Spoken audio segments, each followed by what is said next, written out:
Students, आज का जो हमारा टॉपिक है वो बिजनेस इकोनॉमिक्स का कंज्यूमर बिहेवियर पर बेस्ड है। और कंज्यूमर बिहेवियर में आज हम स्टार्ट कर रहे हैं अपना यूटिलिटी एनालिसिस।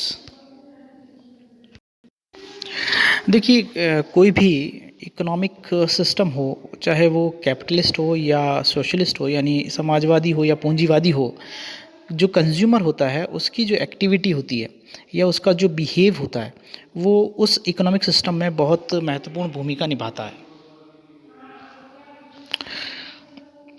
जो उपभोक्ता होता है उसका जो व्यवहार होता है यानी कंज्यूमर बिहेवियर होता है, उसकी जो इंटरेस्ट होता है यानी रुचि होती है, और वस्तुओं को क्रय करने में उसकी जो प्रेफरेंस होती है वो न केवल डिमांड को के नेचर को, डिमांड को और उसके साइज़ को, दोनों को निर्धारित करती है, बल्कि साथ ही साथ वो जो उस वस्तु की प्राइस होती है उसको भी इफ़ेक्ट करती है। यानी जो कंज्यूमर का जो बिहेवियर होता है वो डिमांड, किसी भी प्रोडक्ट की डिमांड के साथ साथ उसकी साइज़ को और साथ ही साथ उस प्रोडक्ट की जो प्राइस होती है उसको भी इफ़ेक्ट करता है। कंज्यूमर बिहेवियर होता है, उसके दो एस्पेक्ट होते हैं। एक तो सामूहिक होता है जिसको हम एग्रीगेटिव एस्पेक्ट कहते हैं, और दूसरा एक्सपेंडिचर एस्पेक्ट होता है जिसे हम व्यय पहलू कहते हैं।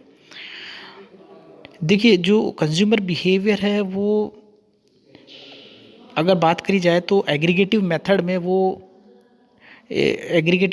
वो मैक्रो इकोनॉमिक एनालिसिस है, क्योंकि उसमें जो कंज्यूमर होता है उसकी इनकम, उसका प्रोडक्शन और उसके एम्प्लॉयमेंट पर पड़ने वाला जो इफ़ेक्ट होता है वो सारा एग्रीगेट जो मेथड होता है वो हम मैक्रो इकोनॉमिक्स में पढ़ते हैं, यानी वो मैक्रो है। और इसी के बारे में हम रोज़गार की बात करते हैं तो भी वो मैक्रो एस्पेक्ट है। तो यानी अगर कंज्यूमर का बिहेवियर देखा जाए तो कंज्यूमर के बिहेवियर से रिलेटेड इनकम, प्रोडक्शन और अगर एम्प्लॉयमेंट की बात करें तो वो एग्रीगेटिव मेथड है। और दूसरी ओर उसका एक एक्सपेंडिचर मेथड होता है। जो एक्सपेंडिचर मेथड होता है वो बेसिकली माइक्रो लेवल का माइक्रो इकोनॉमिक एनालिसिस होता है। और ये जो माइक्रो इकोनॉमिक एनालिसिस होता है, यानी जो कंज्यूमर बिहेवियर का जो व्यय वाला है, यानी वो पर्टिकुलर जो व्यय कर रहा है वो उसका माइक्रो लेवल की इकोनॉमिक एनालिसिस है। इसको पढ़ने के लिए हम एक्सपेंडिचर एस्पेक्ट में दो चीज़ें पढ़ते हैं। पहला होता है कंज्यूमर बिहेवियर, वो भी मार्जिनल यूटिलिटी पर, यानी सीमांत उपयोगिता पर आधारित उपभोक्ता व्यवहार का सिद्धांत। और दूसरा पढ़ते हैं हम प्राथमिकता के क्रम पर आधारित उपभोक्ता व्यवहार का आधुनिक सिद्धांत। यानी ये कहा जाए कि जो एक्सपेंडिचर एस्पेक्ट होता है वो आपके दो तरह के व्यवहार होता है, जिसको हम एक तो बोलते हैं कार्डिनल अप्रोच और दूसरा ऑर्डिनल अप्रोच। इसी में हम इसके पहले और जो जैसे हम बात करते हैं मार्जिनल यूटिलिटी वाली अप्रोच, तो हम इसको बात करते हैं कि ये कार्डिनल अप्रोच है। तो कार्डिनल अप्रोच में हम मार्शल से रिलेटेड उसके जो सिद्धांत थे, कंज्यूमर बिहेवियर के जो प्रिंसिपल से थे, जो मार्शल से थे, वो पढ़ेंगे। और प्राथमिकता वाले यानी प्रेफरेंस वाली थ्योरी के अंदर हम हिक्स और एलन के व्यवहार को पढ़ेंगे। तो हम सबसे पहले उपभोक्ता जो व्यवहार है उसका जो क्लासिकल जो विश्लेषण एनालिसिस है, जो कि क्लासिकल एंड प्री मार्शलियन एनालिसिस है, वो भी कंज्यूमर बिहेवियर का। तो सबसे पहले हम इसका परंपरागत विश्लेषण पढ़ लेते हैं कि देखिए, मार्शल ने अपनी जो पुस्तक लिखी थी 1890 में, प्रिंसिपल ऑफ इकोनॉमिक्स, उसमें उन्होंने एक व्यष्टि यानी माइक्रो लेवल की स्टडी की थी और कंज्यूमर के बिहेवियर को बताया था। लेकिन उससे पहले भी कई ऐसे अर्थशास्त्री थे जिन्होंने उपभोक्ता व्यवहार के बारे में लिखा था। जैसे कि 1776 में एक फ्रेंच लेखक थे कॉन्डिलेक। कॉन्डिलेक ने ये बताया था कि वस्तु का जो मूल्य होता है, यानी किसी भी प्रोडक्ट की जो प्राइसिंग है, वो दो चीज़ों पर बेस होती है। पहली होती है नीड और दूसरा होता है यूज़फुलनेस, कि अगर उसकी आवश्यकता और लाभप्रदता अगर ज़्यादा है तो उस वस्तु की प्राइस भी ज़्यादा होगी। इसी प्रकार हम बात करें कि फादर ऑफ इकोनॉमिक्स हमारे एडम स्मिथ, तो father of economics Adam Smith ने भी 1776 में किसी भी जो वस्तु होती है उसके वैल्यू इन यूज़ और वैल्यू इन एक्सचेंज में इस अंतर स्पष्ट किया था और उन्होंने कहा था कि किसी भी जो वस्तु विनिमय का मुख्यतः जो वस्तु की जो दुर्लभता होती है उसके आधार पर वस्तु का विनिमय मूल्य निर्धारित होता है। अर्थात किसी भी वस्तु का जो मूल्य होता है, वस्तु का विनिमय मूल्य जो होता है वो वस्तु की दुर्लभता यानी स्कैर्सिटी पर और उस पर लगे हुए श्रम की मात्रा पर निर्भर करता है। जबकि जो वस्तु का उपयोग मूल्य होता है वो उपभोग से प्राप्त होने वाले संतुष्टि पर निर्भर करता है। देखिए, दो चीज़ों के बारे में वो कहते हैं कि एक तो होता है वस्तु का विनिमय और वस्तु का जो विनिमय मूल्य होता है वो उसकी दुर्लभता और उत्पादन में लगी श्रम की मात्रा पर निर्भर करता है, यानी स्कैर्सिटी और लेबर पर निर्भर करता है वस्तु का विनिमय मूल्य। और जबकि हम बात करें वस्तु का उपयोग मूल्य जो होता है वो उस प्रोडक्ट से उपयोग मूल्य उस प्रोडक्ट की संतुष्टि से निर्भर करता है। कई बार आपने देखा होगा कि पानी का उपयोग मूल्य बहुत ऊंचा है पर उसका विनिमय मूल्य काफ़ी कम होता है क्योंकि उसकी पूर्ति जो होती है वो अधिक होती है। तो अगर हम पानी की बात करें तो पानी का जो विनिमय मूल्य है वो अधिक होगा, सॉरी, पानी का जो विनिमय मूल्य होगा वो बहुत कम होगा क्योंकि वो स्केर्स सोर्सेज नहीं है, लेकिन उसका उपयोग मूल्य बहुत अधिक होगा। अगर हम कॉन्डिलिक और एडम स्मिथ की डेफिनेशन या उनके विनिमय मूल्य के बारे में बात करें तो हम ये पाएंगे कि दोनों में उपयोग मूल्य और लाभप्रदता यानी वैल्यू इन यूज़ और स्कैर्सिटी यानी वैल्यू इन यूज़ और यूज़फुलनेस दोनों पर वैज्ञानिक विश्लेषण नहीं कर पाए, लेकिन उनके बाद के जो अर्थशास्त्री थे जिसमें जेवंस, मेजर, वॉलरस ने वस्तु का मूल्य कुल उपयोगिता पर निर्भर नहीं करके अंतिम उपयोगिता पर निर्भर करता है।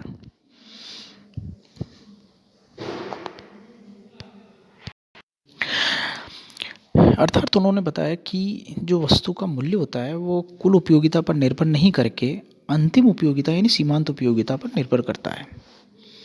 तो जब कोई उपभोक्ता जो उसको अंतिम उपयोगिता इस प्रकार हम स्पष्ट कर सकते हैं कि जो वस्तु का मूल्य होता है वो सीमांत उपयोगिता पर आधारित होता है। तो हम उपयोगिता विश्लेषण में दो अप्रोच हैं, मार्शल और दूसरे हिक्स। तो हम सबसे पहले मार्शल की अप्रोच यानी मार्शल का उपभोक्ता व्यवहार सिद्धांत यानी मार्शलियन थ्योरी ऑफ कंज्यूमर बिहेवियर का अध्ययन करेंगे, जो कि कार्डिनल अप्रोच मानी जाती है। मार्शल की जो थ्योरी है वो सीमांत उपयोगिता पर आधारित है और उन्होंने जेवंस, मेजर, वॉलरस की जो सिद्धांत थे उनको आगे बढ़ाया और उन्होंने ये बताया कि जो उपयोगिता होती है वो satisfying power of a commodity होती है। यूटिलिटी जो है वो किसी भी आवश्यकता संतुष्टि के गुण को किसी भी आवश्यकता के संतुष्टि के गुण को उपयोगिता कहते हैं, satisfying power of a commodity.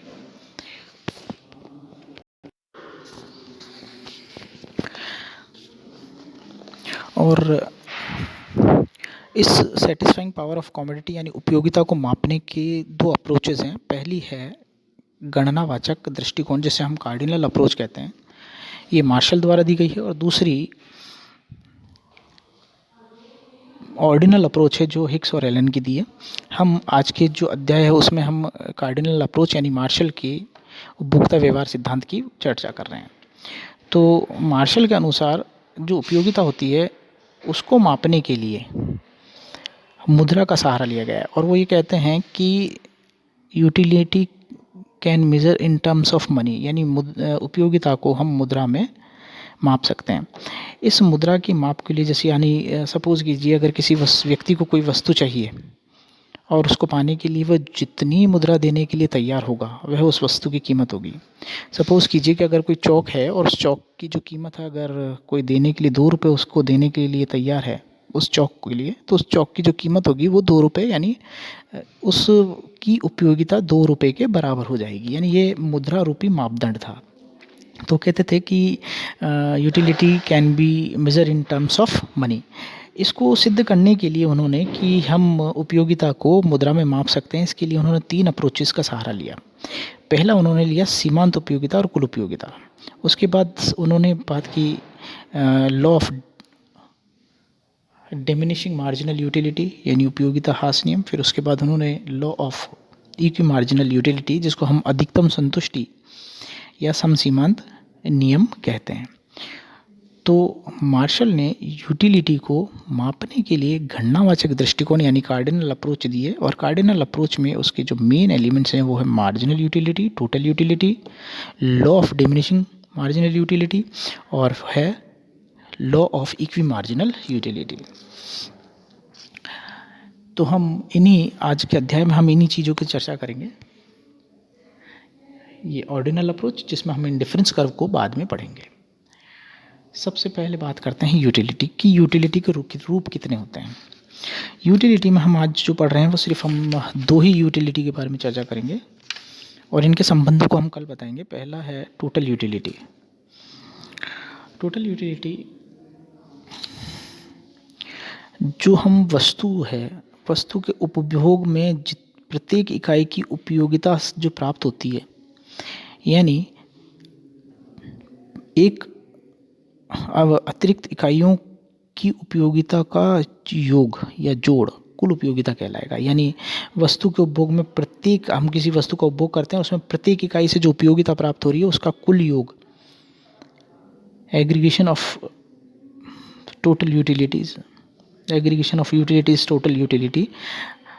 अगर हम एक वस्तु के उपभोग करने से जो उपयोगिता प्राप्त हो रही है, अगर उनको जोड़ दिया जाए और उनका सामूहिक योग कर लिया जाए तो वो योग कुल उपयोगिता कहलाएगा।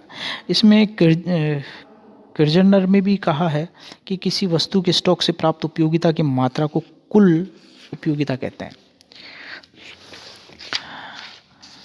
जैसे हमें पहली इकाई, अगर हम अमरूद की कोई पहली इकाई उपयोग कर रहे हैं और उससे हमें उपयोगिता 10 के बराबर मिल रही है तो कुल उपयोगिता 10 होगी। जैसे ही हम दूसरी इकाई कोई उपयोग करेंगे और उससे मिलने वाली उपयोगिता जो है वो 8 होगी, तो उस वस्तु से मिलने वाली उपयोगिता 10 + 8 यानी 18 कुल उपयोगिता हो जाएगी। इसके बाद दूसरा है सीमांत उपयोगिता, marginal utility. Marginal utility 2 word से मिलकर बना है। पहला वर्ड है मार्जिनल और दूसरा है यूटिलिटी। तो पहले अगर हम मार्जिनल वर्ड को अगर पढ़ेंगे तो उसका मतलब होता है सीमांत, यानी सीमा का अंत, यानी an additional units. Marginal means होता है एन एडिशनल यूनिट्स। अब यूटिलिटी है तो हमारी डेफिनेशन हो जाएगी an additional units utility is marginal utility. एक अतिरिक्त इकाई से मिलने वाली उपयोगिता सीमांत उपयोगिता कहलाती है। जैसे जैसे एक अतिरिक्त इकाई का हम उपभोग करते जाते हैं तो सीमांत उपयोगिता बढ़ती जाती है। इसका जो फॉर्मूला हमें दिया गया है वो फॉर्मूला है mu = ΔTu / ΔX।